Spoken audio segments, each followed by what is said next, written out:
kömürdendir, geçen gün ömürdendir.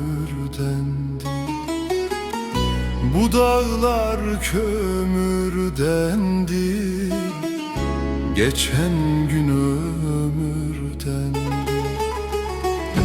Feleğin bir kuşu var, pencesi demirdendir. Feleğin bir kuşu var, pencesi demirdendir.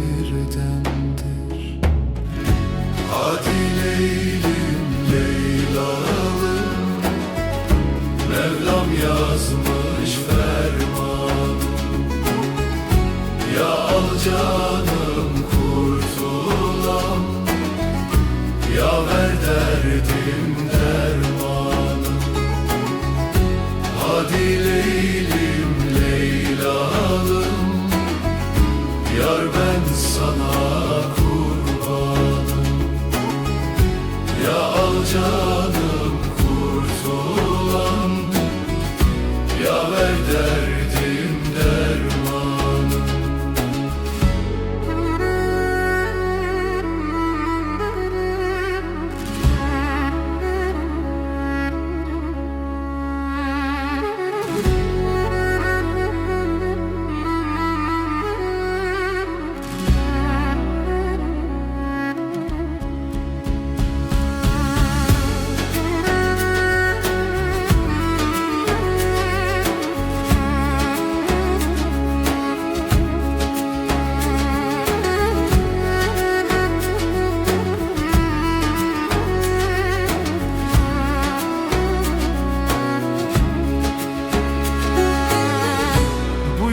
Pasine gider, döner tersine gider.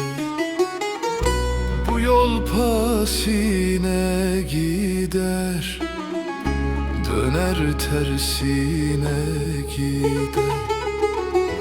Şurada bir garip ölmüş, kuşlar yasına gider.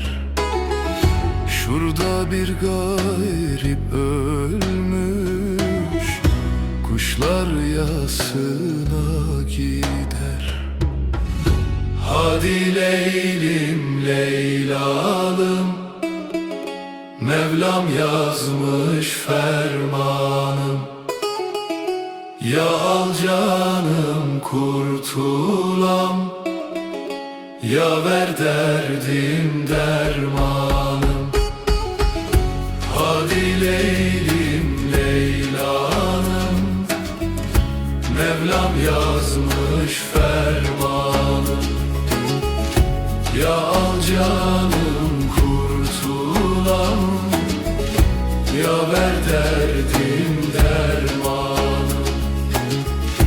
Hadi Leylim Leylalım, yar ben sana kurbanım. Ya al canım